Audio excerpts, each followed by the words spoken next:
Comemore aqueles que melhoram nosso conjunto genético, eliminando a si mesmos da raça humana.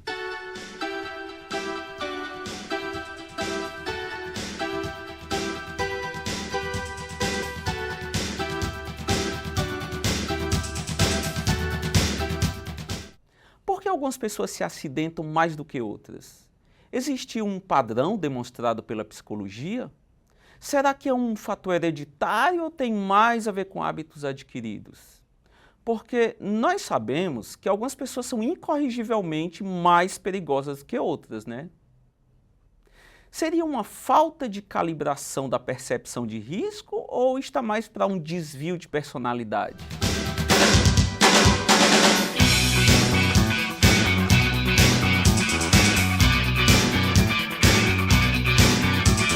Alguma coisa aconteceu, inevitável, acidente, rancor e ódio separaram corações e mentes. Chegamos ao terceiro episódio da série As Bases da Ciência da Segurança.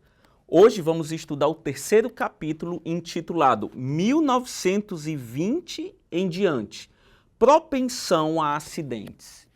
Quando no início do século os acidentes começaram a tomar proporções maiores e a se tornar mais frequentes, os estudiosos começaram a buscar e encontrar padrões.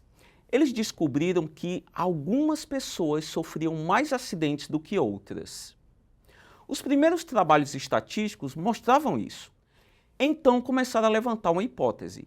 Existem pessoas mais propensas a acidentes.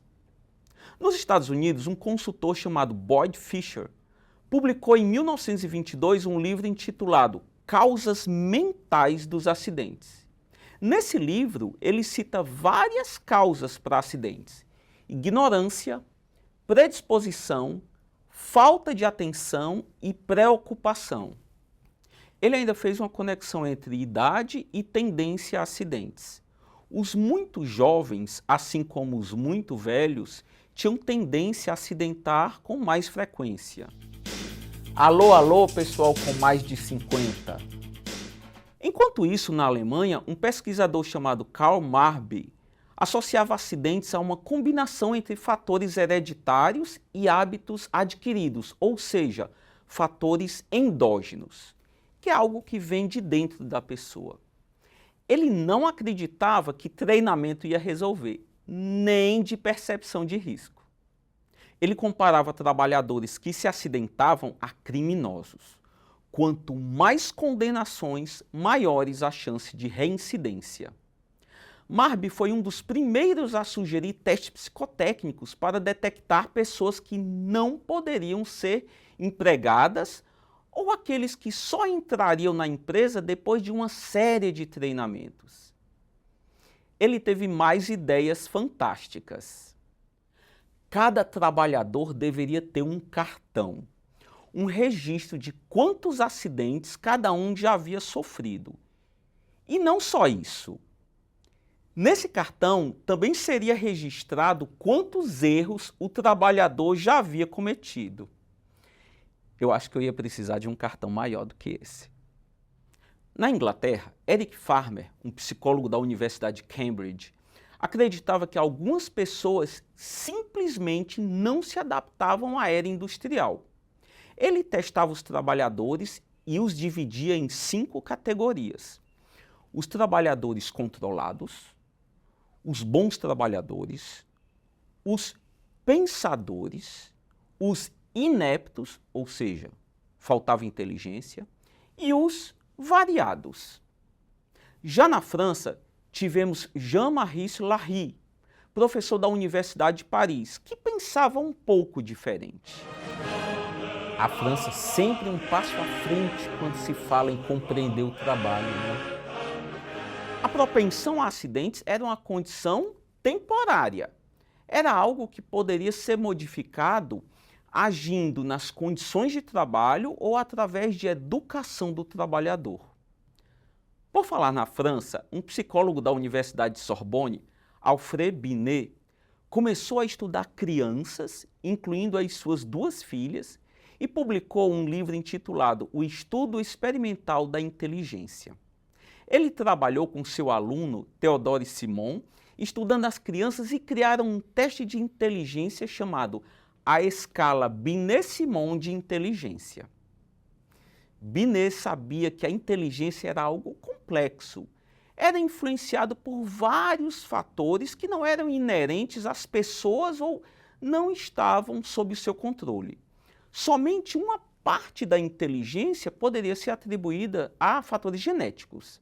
Ele alertou que os resultados dos testes poderiam influenciar precocemente as tomadas de decisão e que os avaliadores considerassem também os fatores externos. As pessoas, obviamente, ignoraram as recomendações de Binet e passaram a criar e aplicar testes de inteligência. Tipo o QI, quociente de inteligência, criado pelo alemão William Stern. Nos Estados Unidos, Henry Goddard, ou melhor, Henry Goddard, aproveitou o teste de QI para classificar o que ele chama de débeis mentais em 3 níveis. Idiotas tinham QI entre 0 e 25. Imbecis, QI entre 26 e 50. E os estúpidos, com QI entre 51 e 70. Nenhum deles, nem os estúpidos, serviam para a sociedade. Eles deveriam, segundo Goddard, ser internados ou serem submetidos à cirurgia para se tornarem estéreis, ou seja, eugenia.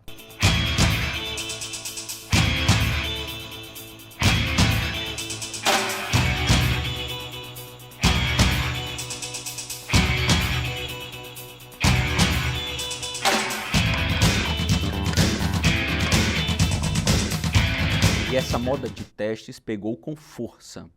Como nos Estados Unidos estava acontecendo o fenômeno da imigração, o governo estadunidense resolveu testar todos os que chegavam por navios. Aliás, todos não, só os que vinham de 3ª classe. Quem não passasse no teste de inteligência era deportado. Fazendo os testes, eles chegaram à conclusão que 40 a 50% dos imigrantes eram débeis mentais. Não serviam para viver nos Estados Unidos. Detalhe, os testes eram em inglês. Será que todos os que chegavam de 3ª classe eram fluentes em inglês? Bom, a verdade é que tudo isso gerava muitos números. Todos esses dados tinham que ser compilados e analisados de uma forma que fizesse sentido. Aí entra a evolução da estatística. Um século antes, Carl Friedrich Gauss fez a estatística se desenvolver bastante. Você lembra da curva de Gauss? Não podemos também deixar de citar Francis Galton e Karl Pearson, todos os responsáveis por estudos avançados, incluindo a correlação estatística, a regressão para a média e também darwinismo social e eugenia de novo. Que tal fazermos um resumo até aqui? A visão original da propensão a acidentes é que não era um fenômeno aleatório. Era uma condição facilmente provada através de testes e estudos estatísticos. Havia pessoas com certos atributos que as deixavam mais propensas a se envolver em incidentes. Se esses atributos pudessem ser identificados através de bons testes e medidos com um bom método estatístico, poderíamos retirar essas pessoas do convívio da indústria, tornando as nossas fábricas mais produtivas e mais seguras.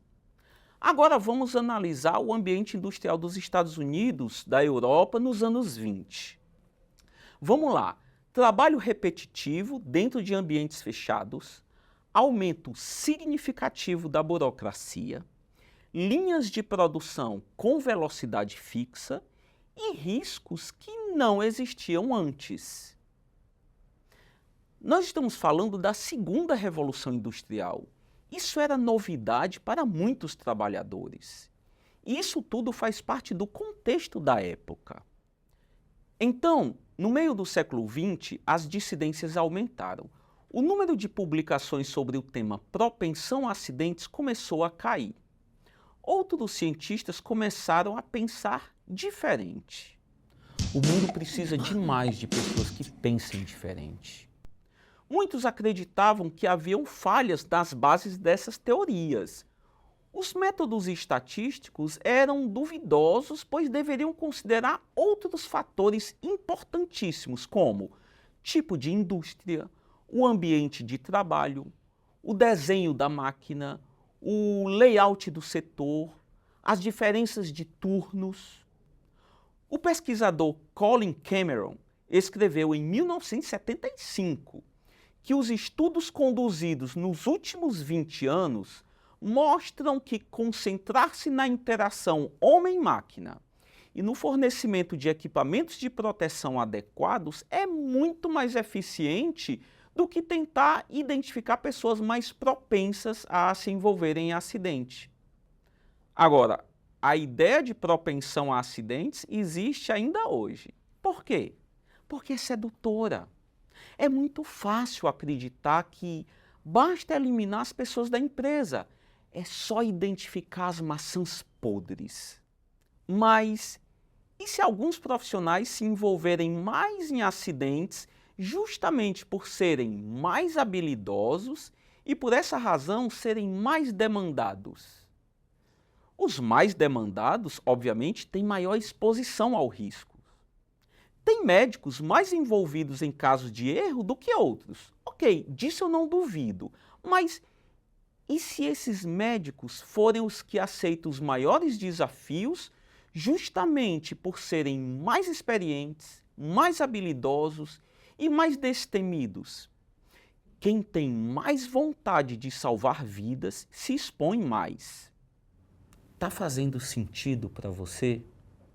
Bem, vamos finalizar esse episódio com a citação de um artigo escrito em 2010 por Sidney Dekker, David Woods, Richard Cook, Johansen e Sarter.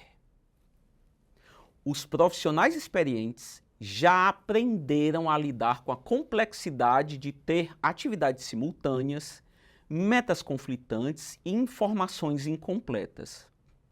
Para tanto, eles sabem se adaptar no meio de perigos e momentos de escolha, trade-offs.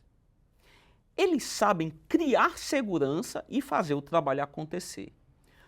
Os trabalhadores experientes sabem quando, onde e como as rotinas, os procedimentos e as regras funcionam ou não.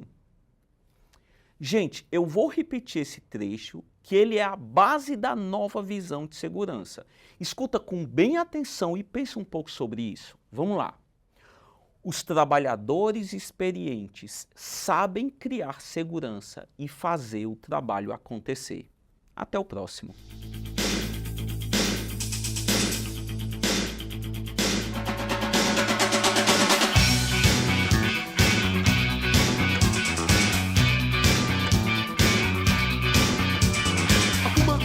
Aconteceu, inevitável, acidente, rancor e ódio separaram corações e mentes. Alguma coisa aconteceu, estupidez, incompreensão. Mulher e homem desejavam violência e paixão. Não existe paz, não existe perdão. Eu não suporto mais violência e paixão. Não aguento mais viver dentro dessa prisão. Meu amor, minha guerra, eu erro e você erra. Tão diferentes, Corações e mentes, tantos jovens adolescentes. corações e mentes.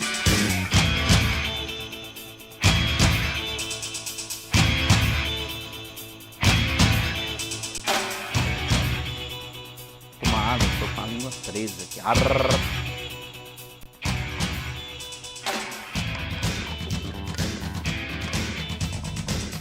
Fecho, óculos. Você me tortura, mas eu já não tenho forças pra reagir. Reagir!